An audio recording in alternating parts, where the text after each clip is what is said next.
State Senator Suzette Valladares, thank you so much for making time for us.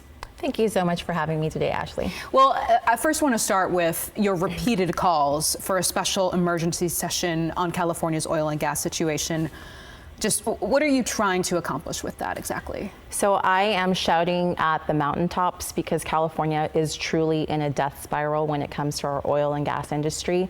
This is it. There is a very short window of opportunity for the legislature and the governor to do the right thing to address this crisis, and it's now. And we need a special session. We need serious conversations and serious policies to address our energy crisis. Go ahead, sorry. That's okay, I'll elaborate on that a little bit. So the reality is that here in California, we are at a breaking point. And Chevron, Western States Petroleum, PBF all sent letters recently to the governor, to the legislature, saying that the cap and invest program is going to increase gas prices by almost $1 for consumers. And from my perspective, that really is a notice from industry that we need to focus on this now or the industry is gone. And let me just pull it back here for a second. For decades, California's climate goals and policies have really intended to eliminate oil and gas usage in the state of California. And in 1983, California had 43 refineries. Today, we have 7. About 2 decades ago, California produced nearly 80% of the oil and gas that we consumed. Now we import nearly 70% of the oil and the gas that we consume. And so what we've done is we've outsourced our emissions, we've outsourced jobs, we're importing oil and gas, and it is absolutely devastating the people in my district who are seeing its real impacts and effects every day at the pump when they go to the grocery store, and the goods and services that are ever evolving in price because of the energy crisis. We're at a tipping point. We are in a death spiral, and if we do not address our oil and gas emergency now, we're not going to just be looking at the floor of $8 gasoline.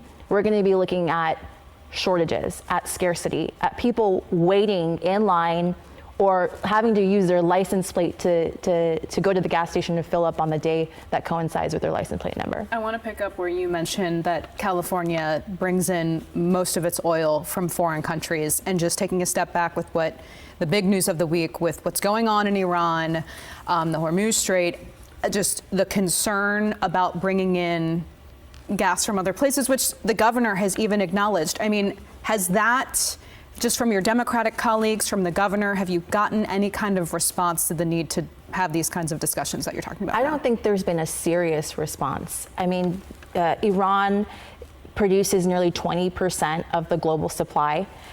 California is 100% going to be impacted by that diminishing supply. And it didn't have to be this way. We gave away our energy independence. As I mentioned earlier, we used to produce, and we can still produce, the vast majority of our oil and gas needs here in California, but we've outsourced it. And with that, you know, again, we made ourselves vulnerable to global market spikes, and it's because of California policy, not because of global policy. In terms of just your call for the special session, did you ever get a response from the governor? Unfortunately, no. I didn't get a response from the governor, and nor any of my other legislative colleagues on the other side of the aisle. I suppose it's not that important to them. The governor has tapped Siva Gunda, the vice chairman of the California Energy Commission, who went before your committee in the state Senate just last month to talk about a lot of this.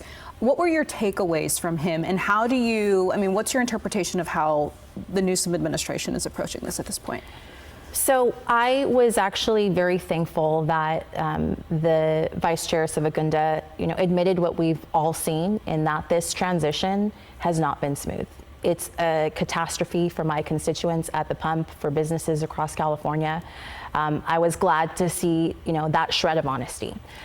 What I did take away, though, is that the plan, that the Energy Commission's plan and the governor's plan through the Energy Commission is to import more gas. And that is not sustainable for California, given even the current geopolitical climate with Iran. That's very clear. For me, what it's saying is we're not serious, one, about our climate goals. We need to move our climate goals timelines back. We need to focus on affordability. The policies of, I think now, the governor and the Energy Commission and even CARB are all around climate goals that are not attainable. It's ambition and zero affordability.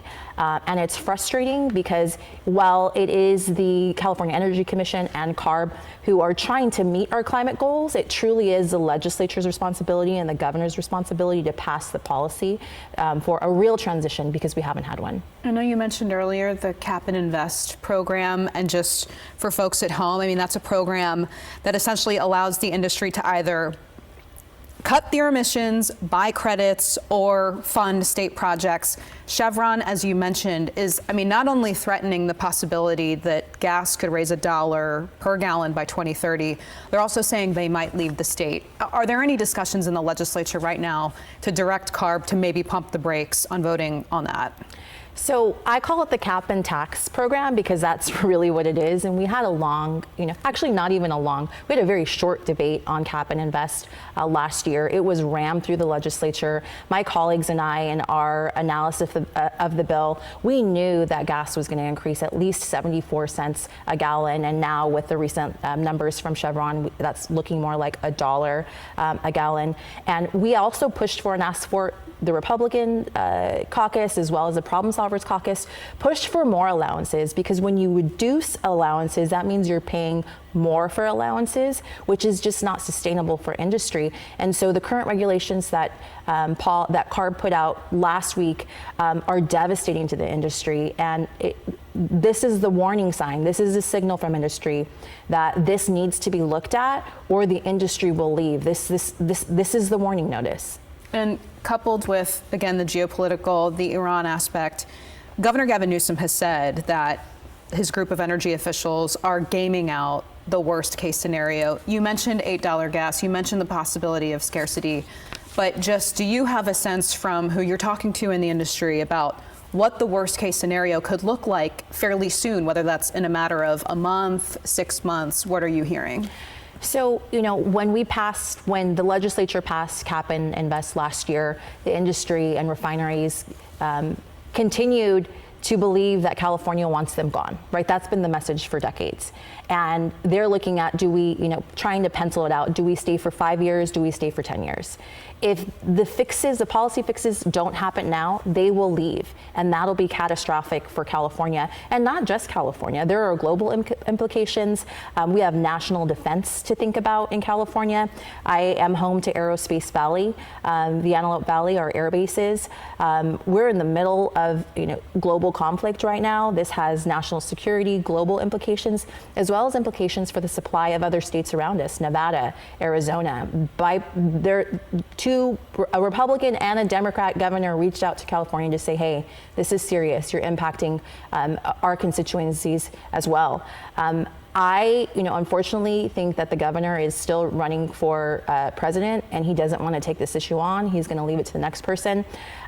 Industry needs this dealt with now. And I also have a feeling that there's a legislature that either doesn't understand that we're not even at the edge of the cliff, we're falling, and we need to take care of this now. And I don't think that they know that they're falling, and it's going to be a hard landing. You mentioned aerospace.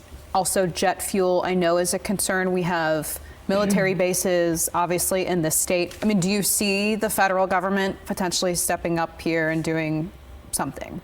Absolutely. With the Benicia refinery closing, that refinery produced the fuel for Travis Air Force Base. So it's a national security and defense issue for Travis Air Force Base, for bases, the 43 bases across California. And 100%, California, our administration has not tried to work well with the president.